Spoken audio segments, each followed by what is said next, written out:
Nós seguimos com liberdade de opinião, saímos do Rio de Janeiro e vamos a Brasília agora para conversar com o jornalista Alexandre Garcia. Bom dia, Alexandre.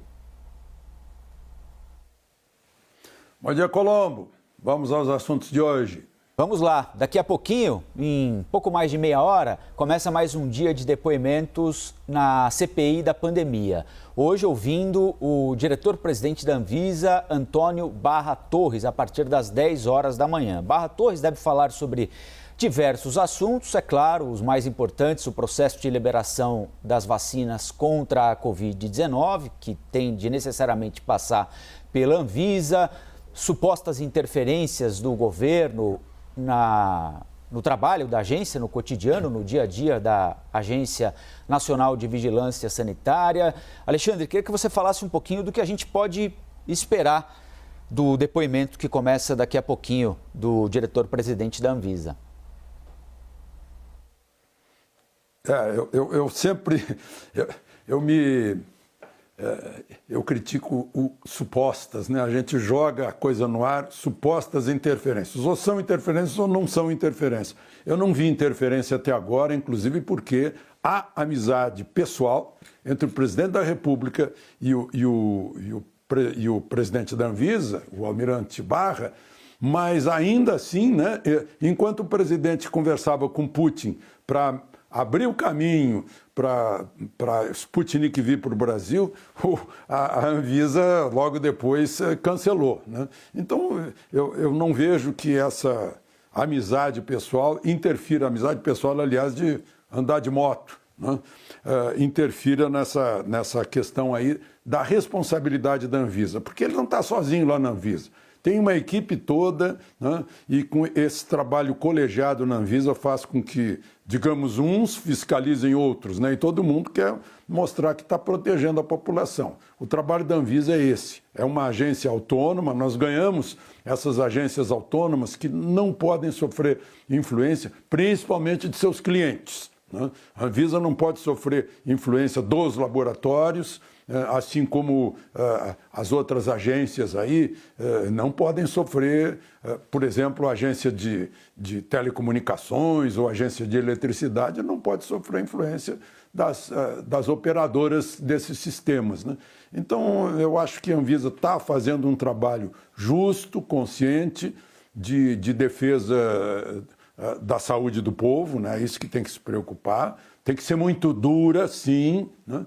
Para ter garantia de segurança dos medicamentos, né? E de eficácia dos medicamentos. Não adianta criar uma ideia de que agora eu estou livre porque eu tomei tal remédio ou tal vacina, né? E posso andar por aí, né? Nada é perfeito aí nem mesmo no setor médico, né? A gente está vendo o grau de eficácia das vacinas. E eu acho que ele está preparado, já foi várias vezes lá depor, ele está preparado para receber as perguntas dos representantes dos estados brasileiros lá no Senado. O Supremo Tribunal Federal deu 2 dias, 48 horas, para que a Anvisa, do almirante Barra Torres, explique quais documentos faltam para a análise completa da vacina russa Sputnik V, que teve o primeiro pedido de importação rejeitado pela agência por falta de documentação. Os governadores apostam nesse imunizante para acelerar o processo de vacinação das populações locais. Durante uma audiência da Comissão Temporária da Covid-19 no Senado, o governador do Maranhão, Flávio Dino, disse que os novos documentos da Sputnik V têm de ser apreciados rapidamente pela Anvisa. Vamos acompanhar.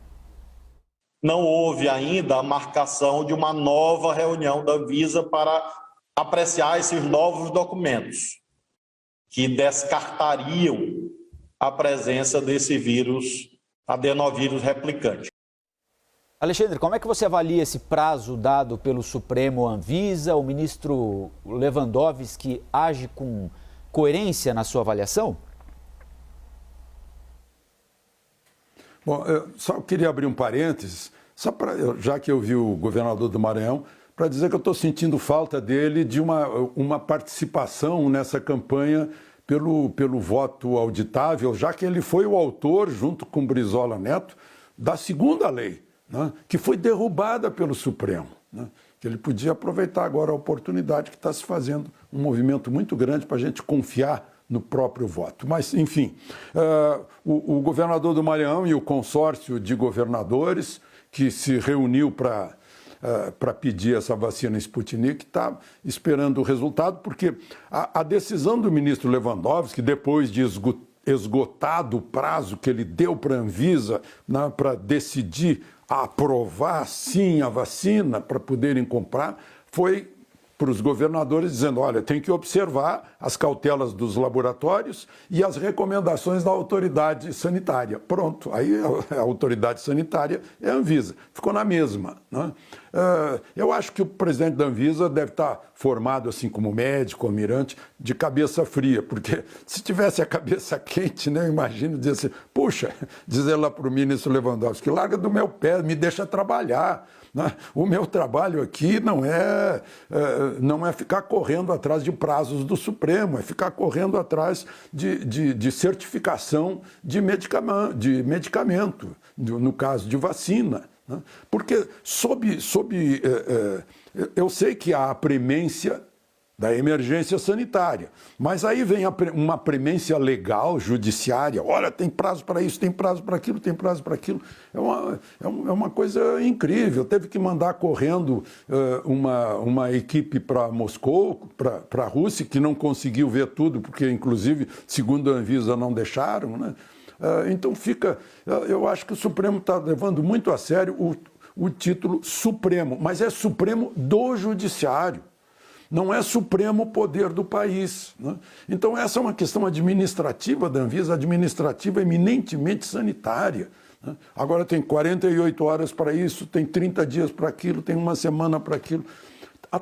Eu acho que atrapalha um trabalho que é técnico, eminentemente técnico e muito sério, porque diz respeito à saúde de todos nós. O senador Humberto Costa, do PT de Pernambuco, que é um integrante titular da CPI da pandemia, protocolou um pedido para que o atual ministro da Saúde, Marcelo Queiroga, seja ouvido mais uma vez pela comissão. Marcelo Queiroga prestou um depoimento na semana passada, quinta-feira da semana passada, foram cerca de 10 horas, mas o depoimento dele, segundo o senador Humberto Costa, não agradou. Parlamentares criticaram, entre eles o presidente da CPI. O senador Humberto Costa alega que o depoimento foi contraditório em diversos aspectos, especialmente na questão envolvendo tratamentos sem comprovação científica.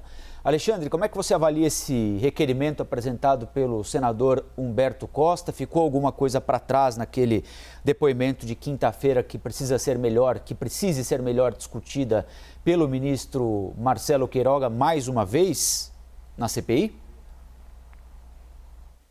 Bom, eu queria observar o seguinte, que terminou uma reunião na semana passada, uma sessão da CPI, e o senador Humberto Costa, na companhia do vice-presidente da comissão, Randolfo Rodrigues, que foi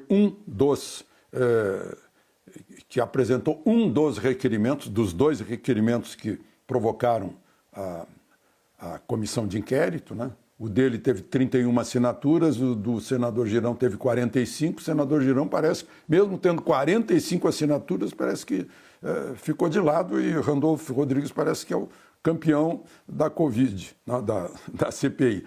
Mais o presidente Aziz, mais o relator Renan Calheiros, terminou a reunião, foram todos dar uma entrevista, né? Quando aconteceu a primeira dessas entrevistas, eu fiquei esperando para conversar com o colega que estava lá, para saber se era verdade, porque eu não queria acreditar, né? Que terminou a reunião, o depoente, no caso Mandetta, vai em companhia de Randolfo Rodrigues e de Renan Calheiros, o relator, para dar entrevista, numa espécie assim de extensão do palanque, né? Parece que não estão percebendo exatamente o que é uma comissão de inquérito, que não é um happening para repetir, né? Delenda Bolsonaro o tempo todo. né? Então, eu queria registrar isso, esse show, né, que acompanha as discussões lá dentro, as perguntas. E o caso do ministro Queiroga é mais ou menos esse, né, que ele não respondeu aquilo que queriam ouvir, né. É mais ou menos os inquisidores lá na Península Ibérica, no tempo da Santa Inquisição, né, queriam ouvir as coisas, a pessoa tinha que confessar, senão ia para a fogueira, né. Então, como ele não disse o que queriam ouvir, querem ouvi-lo de novo. Eu acho que o Sidney apresentou o ponto. É natural que o atual ministro da Saúde volte, mas deixa passar tudo para que ele volte para esclarecer os pontos que ficarem para trás, né? Se é que querem isso mesmo, se querem esclarecimento, querem saber, não sei, eu acho que deveriam apurar as causas das mortes, né? Eu acho que isso é o principal.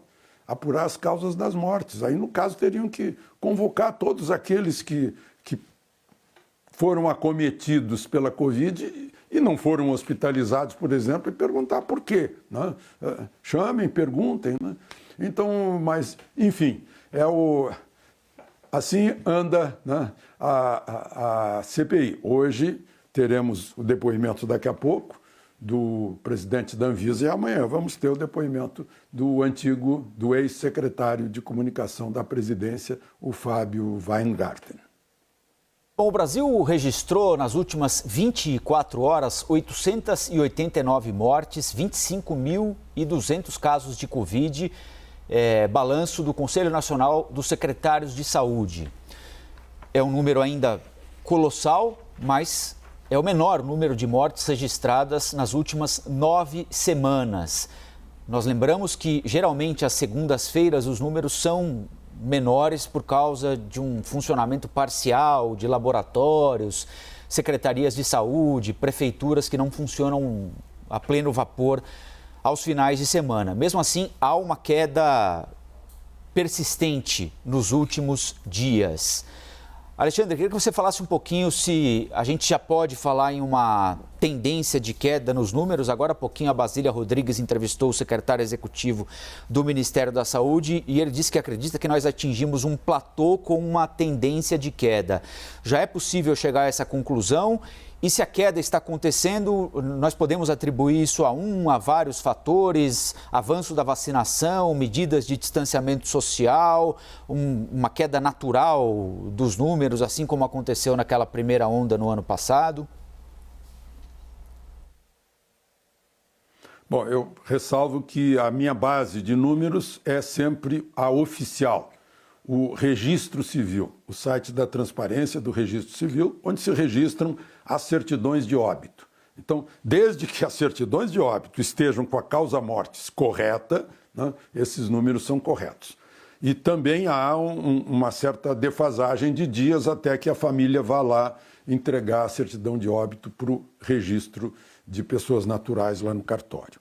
Então, o que a gente tem aqui na média móvel do Registro Civil está bem baixa. Dos últimos 7 dias, 675 mortes por dia.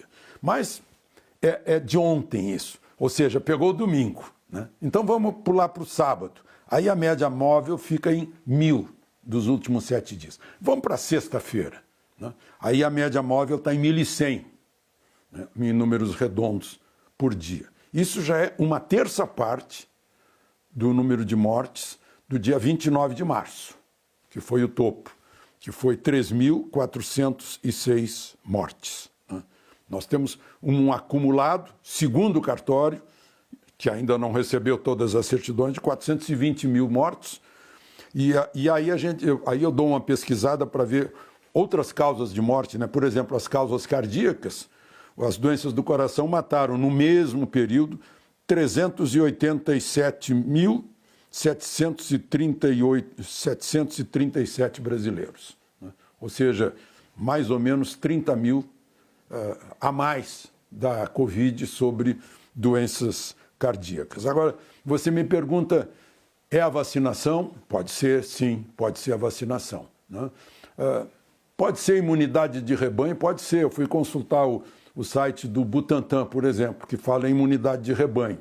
É uma multiplicação que é meio aleatória, né? Mas se a gente tem aí 14 milhões de recuperados, a gente pode supor que tem 45 milhões, ou mais do que isso, 50 milhões, 60 milhões de brasileiros que tiveram contato com o vírus e que passaram por ele, que quase não sentiram, né? Como acontece, a maior parte acontece isso, e estejamos chegando também perto da imunidade de rebanho. Se a gente fizer uma conta aqui de 47 milhões de vacinados, né? Mais 14 milhões de recuperados, mais o recuperado vezes 3 ou vezes 4, a gente está chegando perto de 100 milhões de brasileiros que tiveram contato com o vírus. Isso é suposição, né? Porque não ficou registrado esses que tiveram contato e saíram da doença. Mesmo gente que comprovou a doença, mas ficou em casa, se tratou e não foi para o hospital, né? Que são milhões. Então pode ser também a tal imunidade de rebanho que se fala no mundo inteiro, que foi o que acabou com a gripe espanhola, por exemplo, que matou tanta gente. Enfim, não dá para ter bola de cristal nisso, né? Não dá para sequer imaginar como o vírus vai se comportar nas suas variantes, né? Agora, é sim necessário que nos habituemos, que a gente crie o hábito de proteção, né? Em qualquer doença, porque aqui tem o hábito, no Brasil, de o sujeito estar gripado e vai trabalhar. E pega em todo mundo. No local em que ele trabalha, principalmente se trabalha em recinto fechado. Se é pedreiro, talvez não, em recinto aberto. Mas em recinto fechado é possível. Então, a pessoa que tiver uma doença contaminante, que não se aproxime das outras pessoas, né? Que fique isolado e que todos nós tenhamos aprendido muitos hábitos de higiene que são bons para tudo, né? Enfim, temos que tirar lições da desgraça em tudo, inclusive na economia, no nosso trabalho, né? Para a gente não ser derrotado pelo vírus. A gente tem que ser vencedor disso. Alexandre, quais medidas o país precisa tomar para evitar uma possível terceira onda da doença, da pandemia? Pois é, a terceira onda a gente espera que não venha, né? Mas fica todo mundo com o pé atrás, né? Vai voltar, vai ser cíclica, ciclotimia do vírus, né? A gente já teve uma segunda onda fortíssima, né? E está aí o inverno para os estados do sul. Então, acho que é continuar a vacinação, né? E continuar aquilo que está dando certo. O que está na boca do povo, na cabeça do povo, o que o povo está se protegendo, está dando certo, né? E, sobretudo, a questão de vitamina D, sol, ar puro, né? Exercício físico, hábitos saudáveis de vida, né? E distância para aquele que estiver contaminado não passar para o outro. Alexandre, bom dia, boa terça-feira. Nós voltamos a conversar amanhã aqui no Liberdade de Opinião.